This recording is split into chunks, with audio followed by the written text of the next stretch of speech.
আমাদের প্রকৃতি, আমাদের পানি, আমাদের সবুজ, আমরা সবকিছু ধ্বংস করে ফেলেছি। এবার আমাদের ভবিষ্যৎ প্রজন্মের জন্য আবার সব নতুন করে সৃষ্টি করতে হবে। আচ্ছা, দেখছেন না, কেন করছেন না? কেন?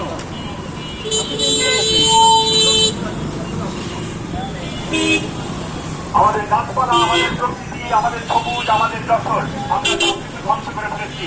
এবার আমাদের ভবিষ্যৎ প্রজন্মের জন্য আবার সব নতুন করে সৃষ্টি করতে হবে। আমরা পাঁচটি আইন মেনে চলবো। আমরা এক ফোঁটা পানির অপচয় করবো না। আমরা আজকে থেকে এক ফোঁটা পানির অপচয় করবো না। অজুতে, গোসলে, কাপড় কাচার সময় যতটা সম্ভব কম খরচ করবো আমরা পানি। দুই, আমরা আমাদের বাড়ির ছাদগুলো সাদা রঙের ছেড়ে ফেলবো, সাদা রং করে দেবো। হোয়াইট সিমেন্ট দিয়ে, জিঙ্ক অক্সাইড দিয়ে, চুন এবং আঠা ব্যবহার করে আমাদের বাড়ির ছাদগুলো আমরা সাদা রং করে দেবো। তিন, আমাদের বাড়ির বারান্দা, আমাদের ছাদ, আমাদের উঠোন আমরা সবুজে সবুজে ছেড়ে ফেলবো। নিজ দায়িত্বে গাছ লাগাবো, আমরা নিজ দায়িত্বে গাছ লাগাবো, নিজ দায়িত্বে গাছ লাগাবো। আমাদের বিল্ডিং গুলো সবুজ করে ফেলবো। আমাদের বিল্ডিং এর ছাদগুলো থেকে আমরা লতা ঝুলিয়ে দেবো। আপনারা বিল্ডিং এর ছাদ থেকে লতা ঝুলিয়ে দেবেন। যশোরের ভাইয়েরা, যশোরের ভাই এবং বোনেরা